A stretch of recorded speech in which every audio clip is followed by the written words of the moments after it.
मैं निदा खान आला हज़रत हेल्पिंग सोसाइटी चलाने के साथ साथ मैं आला हज़रत ख़ानदान की बहू भी हूँ।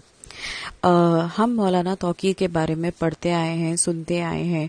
उन्होंने बहुत सारे धरने प्रदर्शन किए हैं, सीए को लेके, एनआरसी को लेके, और आए दिन वो हिंदू मुस्लिम दो पक्षों को भिड़वाने के लिए उन्होंने बहुत ज्यादा कारगर धरने किए हैं। जो उनका लास्ट धरना हुआ था उसमें दो पक्ष आपस में भिड़ भी गए थे, लेकिन हम सबको पता है यहाँ यूपी गवर्नमेंट, बीजेपी गवर्नमेंट है, जिसकी वजह से लॉ एंड ऑर्डर बहुत ज्यादा सख्त है।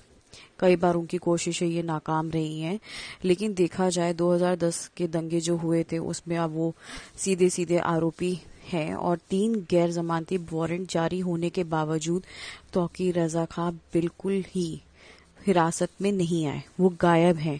ठीक है, उनकी वीडियोस आती हैं जिसमें वो बिल्कुल ही ठीक आते हैं, लेकिन उनकी मेडिकल रिपोर्ट्स कभी भी बाहर नहीं आई हैं।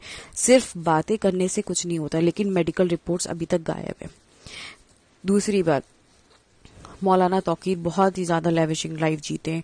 उनका बेटा ऑस्ट्रेलिया में एक लेविशिंग लाइफ जी रहा है, पढ़ाई कर रहा है। हम सबको पता है ऑस्ट्रेलिया की पढ़ाई कितनी ज्यादा एक्सपेंसिव है, लेकिन कभी कोई ये नहीं सोच पाया कि मौलाना तौकीर के पास फंडिंग आ कहाँ से रही है, वो इतनी लेविशिंग लाइफ जी कैसे रहे, अपना स्टेटस कैसे मेंटेन कर रहे हैं, जबकि उनके पास कोई बिजनेस नहीं है, कोई फैक्ट्री नहीं है, कुछ नहीं है। तो ये फंडिंग आ कहाँ से रही है?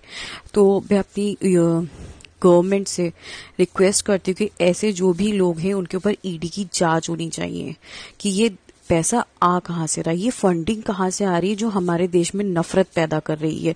उनकी वजह से दो पक्ष आपस में भिड़ने के लिए, मारकाट करने के लिए तैयार हैं, क्योंकि वो अपने आप को ऐसा साबित करते हैं कि जैसे वो बहुत बड़े विक्टिम हैं या लीडर हैं और अपनी बातों से लोगों को ब्रेन वॉश करते हैं। तो मुझे लगता है कि ऐसे आदमी के ऊपर सख्त कार्रवाई होनी चाहिए जो 3 गैर जमानती वारंट होने के बावजूद भी गायब है।